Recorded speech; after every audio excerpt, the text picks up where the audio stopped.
ప్రభువునందు ప్రియులకు యేసుక్రీస్తు నామములో శుభములు తెలియజేయుచున్నాం. ఈ దినము హెబ్రోన్ క్యాలెండర్ వాగ్దానము, ధైర్యం తెచ్చుకొనుడి, నేను లోకమును జయించి ఉన్నానను.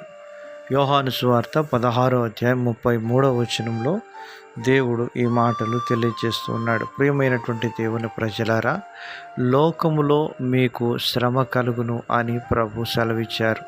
ఎందుకనగా విశ్వాస మార్గమున ఎవరైతే పయనించేవారుగా ఉంటున్నారో, ప్రభుపై నమ్మిక ఉంచి ఆయన వైపు చూస్తూ ముందడుగులు వేసి నీతియుక్తంగా, యథార్థంగా, భక్తిగా జీవించేటువంటి వారికి లోకము శ్రమలకు గురి చేసేదిగా ఉంటుంది. ఎందుకనగా లోకము దుష్టుని యందు ఉంటున్నదని దేవుని వాక్యము సెలవిస్తుంది. ప్రియమైనటువంటి దేవుని ప్రజలారా, లోకమనగా శరీరాశ, నేత్రాశ, జీవపు డంబము. మరి ఈ యొక్క లోకము దేవుని యొక్క చిత్తాన్ని జరిగించేదిగా లేదు, కానీ తన చిత్తాన్ని జరిగించుకునేదిగా ఉంటుంది. కనుక లోకములో మీకు శ్రమ కలుగుతుంది, ధైర్యం తెచ్చుకొనుడి అని ప్రభు సెలవిచ్చినాడు. ప్రియమైనటువంటి దేవుని ప్రజలారా, దేవుని వైపు చూచి మనం ధైర్యం తెచ్చుకొనవలసిన వారంగా ఉంటున్నాం. కీర్తనకారుడు దావీదు మాట్లాడుతుంటున్నాడు.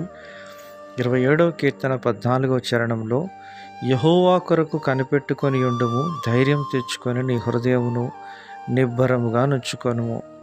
యెహోవా కొరకు కనిపెట్టుకొని ఉండుము అని ప్రభు సెలవిస్తున్నాడు. అవునండి, దావీదు యెహోవా కొరకు కనిపెట్టుకొని తన జీవితంలో తాను దీవించబడి అనేకులకు దీవెనకరంగా చేయబడుతూ వచ్చినాడు. నీకు నీవే తీర్పు తీర్చక దేవుని ఉగ్రతకు చోటిమ్మని ప్రభు సెలవిస్తూ ఉంటున్నాడు. కనుక కీడుకు ప్రతి కీడు చేయక ప్రభువుకు మనల్ని మనం అప్పగించుకొని న్యాయంగా తీర్పు తీర్చి దేవునికి యేసు ప్రభు వారు అప్పగించుకున్నట్లుగా మనల్ని మనం అప్పగించుకున్నప్పుడు దేవుడు తప్పకుండా మన పక్షంగా న్యాయం చేసేవాడుగా ఉంటున్నాడు. కీర్తనల గ్రంథం 31వ అధ్యాయం 24వ చరణంలో అంటున్నాడు, యెహోవా కొరకు కనిపెట్టువారలారా, మీరందరూ మనస్సున ధైర్యము వహించి నిబ్బరముగా ఉండుడి. దేవుని కొరకు ఎవరైతే కనిపెట్టుకుని ఉంటున్నారో వారు మనస్సున ధైర్యం తెచ్చుకొని నిబ్బరంగా ఉండాలని దేవుని వాక్యం మనల్ని హెచ్చరిస్తూ ఉంది.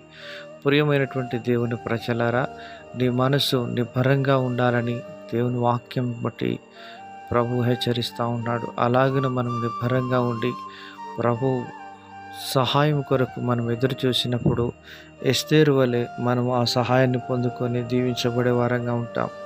మన తలను దేవుడు పైకెత్తేవాడుగా ఉంటాడు. ఎక్కడ నీకు నింద అవమానం వచ్చిందో అక్కడే నీకు ఘనతను దేవుడు తీసుకొని రాబోతున్నాడు.